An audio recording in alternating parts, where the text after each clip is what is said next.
The JSE combined index lost over 3,000 points last week, or 1%. 120 stocks traded across the main and junior markets for the week ending Friday, October 25, 2024. 49 made gains, 58 lost value, and 13 stayed the same. 55 million shares changed hands on the Jamaican dollar market, valued at $336 million. QWI Investments was the week's most traded stock, with 6 million shares changing hands. It started the week at 81 cents.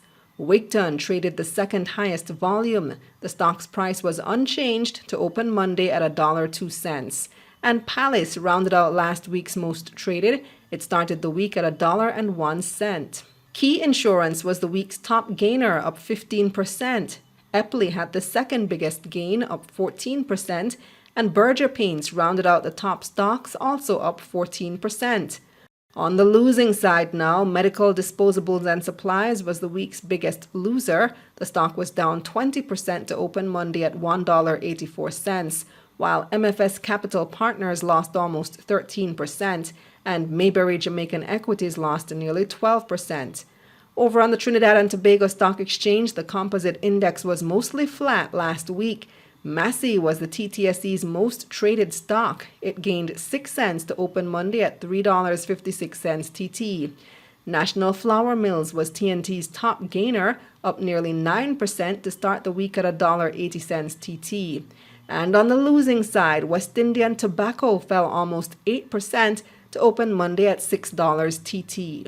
Over in the U.S., the Dow Jones lost 2.5% last week, while the S&P 500 lost about 1%, and the Nasdaq was mostly flat.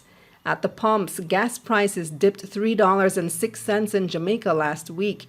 It was the same for diesel prices, which were also down $3.06.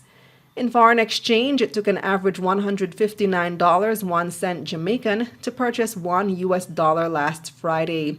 That's 8 cents more than the week before. Meanwhile, it took an average $115.18 Jamaican to purchase $1 Canadian.